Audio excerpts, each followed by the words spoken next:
Ang mabuting balita ng Panginoon, ayon kay San Lucas.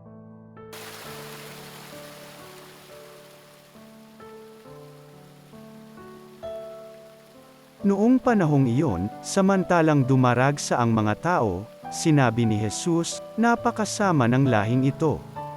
Naghahanap sila ng palatandaan mula sa langit, subalit walang ipapakita sa kanila maliban sa palatandaang inilalarawan ng nangyari kay Jonas. Kung paanong naging isang palatandaan si Jonas sa mga taga-Ninive, gayon din naman, magiging isang palatandaan sa lahing ito ang anak ng tao.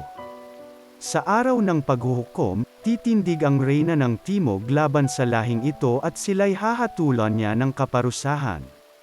Sapagkat nanggaling siya sa dulo ng daigdig upang pakinggan ang karunungan ni Solomon.